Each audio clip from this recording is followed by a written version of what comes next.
Dear chosen one, you gave them everything your soul could carry, your loyalty, your truth, your presence, and yet they couldn't love you. Not truly, not freely, not the way your heart needed to be loved. And I know that left a silent question echoing inside you. What was wrong with me? But what if I told you? The problem was never about who you were, but about what you reflected. You didn't just walk into their life, you revealed it. And for people who've built their world on illusions, that kind of reflection is terrifying. You see, your love doesn't flatter, it doesn't manipulate, it doesn't beg to be chosen. Your love reveals. Like the love of God, it carries a sacred weight. It exposes what's real and what's not. It shows people the gap between who they pretend to be and who they were created to become. That's why they couldn't love you. Because to love you would mean confronting everything they've avoided in themselves. You didn't just make them feel seen, you made them feel known. And for those still hiding behind masks, that is unbearable. This message today is going to free you from that invisible guilt you've been carrying. Because this was never about being too much. It was about being too real for people who still live behind emotional walls. If this already resonates with your soul, type in the comments, "I am a reflection of divine love," and make sure to like this video, subscribe, and turn on the notification bell so you never miss a message like this again. Now, let's go deeper. They tried, you know. Some of them really did. They tried to love you in the way their minds could comprehend. But your energy didn't speak to their mind. It spoke to their soul, and their soul wasn't ready. Not for a love that doesn't demand attention, but silently commands transformation. Not for a presence that doesn't beg to be accepted, but quietly exposes what's misaligned. That's what your presence does.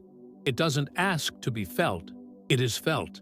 And that alone triggers a spiritual unrest in those who are still asleep to their own truth. Even Jesus was rejected, not for doing wrong, but for being too right for a world addicted to its own ego. The Pharisees didn't hate him because he was cruel.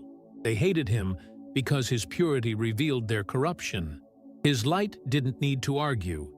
It simply made darkness uncomfortable. And in that same pattern, you were rejected not because you lacked something, but because you carried something. Something holy, something too honest, something that made others look at themselves and flinch. Many of them didn't walk away from you. They walked away from what your presence awakened. They saw themselves in your reflection and didn't like what stared back. You reminded them of the truth they'd buried, the feelings they numbed, the version of themselves they abandoned long ago. Loving you would have required them to resurrect parts of their soul they swore were dead, and that was simply too much for them. This is why your love often triggered their defense mechanisms, not because you were too intense, but because they had gotten used to shallow love, to manipulation disguised as romance, to connections that don't demand growth, only validation. You broke that pattern. Your love came in like a divine disruptor, calm but undeniable. And for people still clinging to emotional safety, that felt like danger. They weren't ready for a love that didn't need to be chased, a love that didn't keep score, a love that said, "I see you fully, and I'm still here." That kind of love scares people who only know performance-based affection. They want to be adored, not understood. Because being understood means being vulnerable, and most people would rather be admired than truly seen. So when you gave them something real, they froze. Because it didn't fit their definition of love, it shattered it. It asked too many unspoken questions. It touched wounds they never addressed. It whispered to the version of them that's been locked in a cage of ego for years. And instead of opening the door, they ran, not from you, but from the version of themselves they were afraid to meet. And yet, even after they left, they couldn't forget you. Your energy lingers. Your silence still speaks. You became a living memory of the love they couldn't sustain, and the truth they couldn't embody. You haunt them, not as a ghost of the past, but as the future they could have had if they'd been brave enough to grow. It's confusing, isn't it?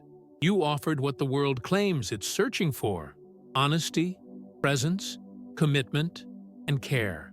And instead of being embraced, you were met with silence, distance, or even betrayal. That's the moment most chosen ones begin to question themselves. Did I come on too strong? Was I too much? Did I ask for something unreasonable? But none of those questions hold truth. You were not too much. You were simply too pure for a system that thrives on avoidance. And when purity meets dysfunction, the reaction is rarely gratitude. It's fear, discomfort, and often retreat.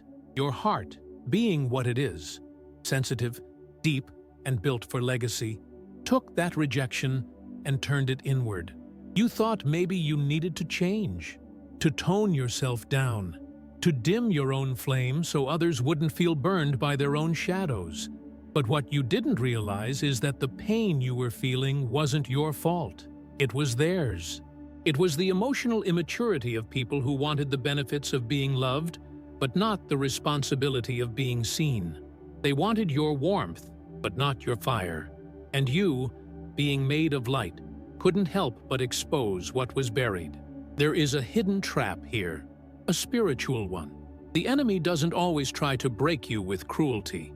Sometimes he uses rejection to trick you into betrayal of yourself. He whispers lies like, "You should be more like them. You're too intense. You love too deeply." But this is a tactic, a diversion, to make you abandon your divine template and conform to a frequency that was never yours to begin with. And every time you shrink to be accepted, you disconnect from the voice of God within you. That's the real danger. Not being unloved, but becoming unrecognizable to yourself. You've likely noticed the pattern. The more real your love is, the more others pull away. The more transparent your heart becomes, the more they label you as too much or too emotional. But this is not weakness. This is spiritual weight. You carry something heavy, not toxic, but sacred. And sacred things have always made the profane uncomfortable. That discomfort isn't a reflection of your failure, but of your calling. You weren't born to be palatable. You were born to be prophetic. Your love is a message, a mirror, a movement. And those who aren't ready will always misinterpret it. The people who rejected you are not villains. They're fragments. Fragments of potential trapped inside emotional prisons. They wanted you, but they also wanted to remain unchanged. And that is an impossible equation. You don't just enter someone's life. You shift it. You don't offer comfort. You offer awakening. And awakening, while beautiful, is often painful, especially for those who have built their identity around avoidance. That's why many who meet you remember you forever. Not because of how you made them feel, but because of who they almost became in your presence. And maybe that's the deepest grief, to carry love so expansive, so honest, and so divine, and watch it be returned with silence. Not because it lacked value, but because it required courage. And most people, when confronted with a love that asks them to grow, choose the familiar pain of their comfort zone over the unfamiliar healing of transformation. It's not that they didn't care about you. It's that they didn't care enough to change for you. And that truth, while heartbreaking, is also liberating. Because what if, and hear this with your soul, what if your role was never to be loved by them, but to be used by God through them? What if your heartbreak was the doorway to their conviction? What if the weight of your rejection was the cost of your spiritual assignment? You weren't sent to be worshipped. You were sent to remind them of who they were before the world taught them to perform. And if your love disrupted them, then it did exactly what divine love is meant to do. There comes a moment in every chosen one's life where the veil lifts, and suddenly you realize that the pain of being unloved wasn't personal. It was prophetic. The rejection you felt wasn't because you lacked beauty, wisdom, or devotion. It was because your presence activated a courtroom inside the other person's soul. You were never just someone. You were the evidence, the proof that love without control does exist. And for those whose hearts are not aligned with God, that kind of evidence must be silenced, because if they acknowledged it, they'd have to change everything. You were the one who carried the frequency of God's love, not a perfect love, but a purifying one. And just like in Scripture, people often run from the very thing that could set them free. Remember Peter? He loved Jesus deeply, but still denied him 3 times. Not out of hatred, but out of fear. He wasn't ready to stand in the fullness of that love, because it required a level of loyalty, exposure, and courage that terrified him. The same pattern repeats in your life.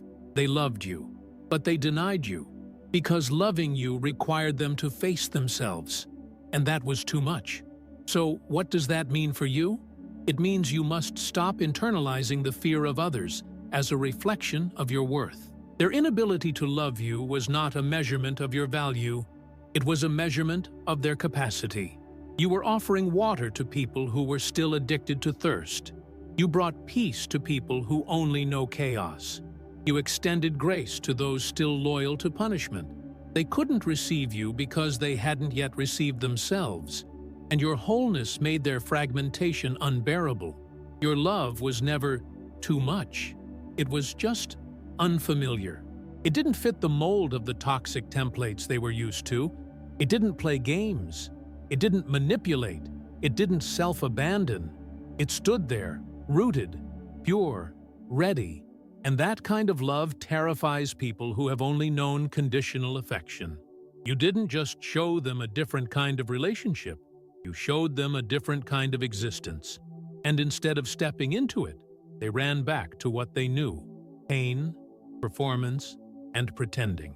But what they don't realize is that you planted something in them, a seed, and though they rejected you, the seed remains. It grows silently in their soul. Every moment of silence, every failed relationship after you, every night they lie awake, remembering your voice. That's the seed speaking. That's the part of them that was changed by simply knowing you. Because the love you gave wasn't natural. It was supernatural. It didn't come from you alone. It flowed through you. And that's why they still feel it. And deep down, they know they lost something holy. They may never say it. They may pretend you never mattered. But there's a void now that no one else seems to fill. Because it wasn't just your personality they miss. It was your presence, your spirit, the divine assignment you carried that made them feel, for a moment, like they were safe in the arms of something real. That feeling doesn't leave easily. And though they may have walked away, their soul still stands at the door they closed, wondering if they'll ever be brave enough to open it again. But here's the revelation. You weren't sent into their life to stay. You were sent to awaken, to disturb the slumber, to interrupt the generational cycles of performative love and emotional avoidance. And in doing so, you paid a price. You loved, and were not loved in return. But heaven saw it. God marked it. And your reward is not in the hands of the ones who left. It's being written in a place where nothing is forgotten and nothing is wasted. You didn't fail them. You fulfilled your assignment. You see, chosen one, you were never meant to be just a memory in their story. You were meant to be the interruption that made their soul pause and ask, is this all there is? Your love was never random. It was sent, like a divine key to a locked heart, not to force it open, but to let it know that freedom was possible. And even though they turned away, they'll never unsee what you showed them. You held up a mirror, not to shame them, but to invite them into their healing. And even if they slammed the door shut, the image of what they saw in you continues to haunt what they've hidden from. And here's the sacred truth. They didn't reject you. They rejected the transformation your presence initiated. They rejected the discomfort of growing, the responsibility of being seen, the weight of being loved without conditions. Because love like that demands we shed our illusions, and most people have built their entire identity on those illusions. They walked away not because they didn't feel something, but because they felt too much. And feeling too much, in a world that trains people to feel less, is a kind of inner warfare they weren't equipped to handle. But your journey doesn't stop there. You're not meant to carry the pain of their fear on your back. You're meant to rise from it, to understand that some assignments are temporary, but their impact is eternal. You were the threshold between who they were and who they could have become. And even if they never cross it, you fulfilled your role just by standing in truth. You didn't come to save them. Only God can do that. But you came to awaken. And sometimes, awakening comes with heartbreak. Sometimes, being the vessel of love means bleeding quietly where no one sees. And yet, through every silent wound, every misunderstood offering, every unanswered prayer, you are being refined, not reduced. Your purity is not your weakness. Your sensitivity is not your flaw. It's your signal. It's the very mark of your divine assignment. Because only those who carry deep wells of love can offer water to dry souls. And yes, some will spit it out. Others will run from it. But eventually, someone will recognize it for what it is, living water. And they will drink deeply. And they will never forget the one who carried it to them first. You've come too far now to go back to shrinking. Too much has been revealed. Too many layers have been peeled back. You now know that your capacity to love is not a curse. It's a divine key. You weren't sent here to be palatable. You were sent here to be transformational. And while that might make you unlovable to some, it makes you unforgettable to all. Because truth always leaves an imprint. And when your love carries truth, it never leaves anyone the same, even if they pretend it did. So don't waste another tear on those who couldn't love you in return. Not because you should become hard, but because your softness is sacred, and it deserves to be received, not tolerated. It deserves to be held, not feared. You deserve to be met with the same level of soul that you offer, not just emotionally, but spiritually. And that's not arrogance. That's alignment. That's maturity. That's discernment. You're not asking for too much. You're asking for what you are. And those who can't give that were never meant to stay. Because the truth is, the more you grow into who you are, the fewer people will feel qualified to stand beside you. And that's not rejection. That's revelation. God is making room for what is real. For those who don't flinch when you love boldly. For those who don't crumble when your presence demands integrity. For those who recognize that your soul doesn't just feel holy, it is. And holiness isn't always celebrated, but it is always remembered. So let them call you too much. Let them say you're hard to love. Let them misunderstand the way you show up, the way you speak life, the way you see into people. Because their opinion doesn't define your essence, your Creator does. And your Creator didn't make you to be digestible. He made you to be undeniable. He placed a voice inside you that makes the atmosphere shift, a love inside you that convicts without condemnation, a presence that brings people face to face with who they really are. And yes, that will be too much for those who only ever wanted surface-level connections. But for the right ones, for the ones sent by God, you will be home. The time has come for you to stop grieving the ones who couldn't receive your love, not with bitterness, but with clarity. Because there's a difference between letting go out of hurt and letting go out of healing. You are not abandoning them. You are releasing them and yourself from an illusion. The illusion that it was ever your job to be small enough to fit into spaces they hadn't even grown into yet. You were trying to be digestible when you were born to be divine. You were bending your light when you were sent to be the light. And now, It's time to rise back into your fullness. You don't need their apology to heal. You don't need closure to be complete. The truth is, they already know. They know they lost something rare. They know they couldn't meet you where you stood. And even if they'll never say it, they feel the loss in their spirit. Because when someone walks away from a divine connection, there is always a residue, not of guilt, but of grace, removed. They tasted something eternal, and then chose the temporary, and that emptiness echoes. You, on the other hand, don't need to echo anything. You carry the sound of heaven when you walk. This is your reminder that your heart is not a mistake. It's a map to God's kind of love. A love that doesn't shame, but sharpens. A love that doesn't manipulate, but matures. A love that doesn't run at the first sign of discomfort, but remains present, honest, and whole. And just because others couldn't handle that doesn't mean you should ever stop being that. If anything, you should become even more rooted in that truth, because your kind of love is rare.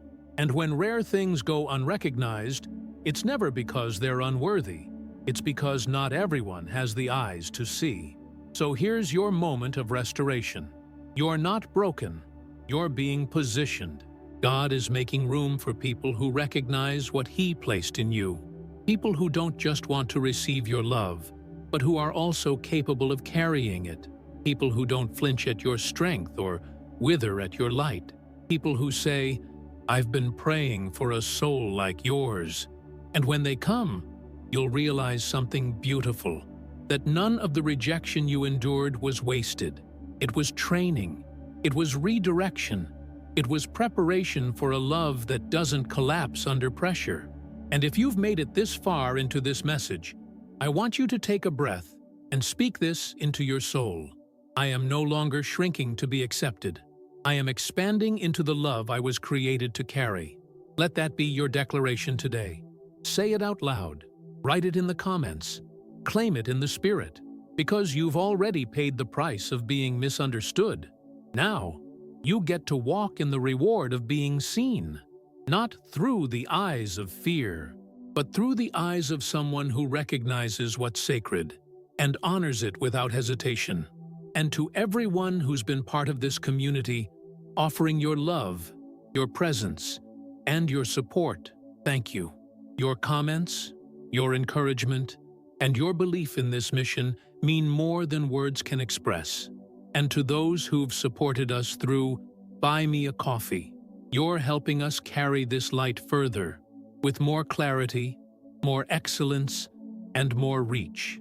If you feel led to support this message and help us grow, the link is in the first pinned comment. Every act of love keeps this mission alive. The essence of this entire journey, Chosen One, is simple but sacred. You were never rejected because you were hard to love. You were rejected because you made love real. You brought something into their life that pierced through the games, the masks, the spiritual numbness. You didn't perform. You didn't manipulate. You simply loved. And that love, like a mirror, showed them who they were and who they weren't ready to become. Let that sink in. Your love wasn't denied because it lacked value, but because it carried too much truth. And truth, when encountered unprepared, feels like pain. Now that you know this, you're no longer bound to that story of not being enough. That story is dead. Let it go. What they couldn't give you is not a reflection of your value. It's a reflection of their stage in the journey. You are not behind. You are ahead, spiritually, emotionally, and energetically. And it's time to stop apologizing for that. The love you offer is not meant for the masses. It's meant for the ready, for the healed, for the ones who recognize the divine when they see it and do everything they can to keep it close. So as you walk forward from this moment, carry your heart like the holy ground it is. Let your standards be spiritual. Let your love be discerning. Let your soul speak louder than your silence ever could. You are not cold. You are called. You are not intimidating. You are awakening. And anyone who cannot handle the reflection you bring was never meant to walk beside your light. Let them go, not in anger, but in reverence. Because your destiny requires clarity, not company. And heaven never asks you to shrink, it asks you to rise. If this message brought peace to your spirit, I invite you to share it. Leave your voice in the comments so others know they're not alone. Write, "I will never shrink for love again." And please, like this video, subscribe to the channel, and hit the notification bell, so that each time a new truth is released, your soul will be the first to receive it. And if you feel led to support this mission, our Buy Me a Coffee link is waiting for you in the pinned comment below. Your support helps us go deeper, higher, and reach more souls like yours. Chosen one, your heart is holy, your love is heavy, and your presence is a reflection of what heaven always intended humanity to carry: truth in love, grace in strength, and light in places that have forgotten what light feels like. They couldn't love you, but someone will. Someone who's been refined just like you. Until then, protect your energy, guard your heart, and honor your mission. Now go and watch the next video we've chosen for you, or marathon the playlist. Your healing is not over. It's only just begun.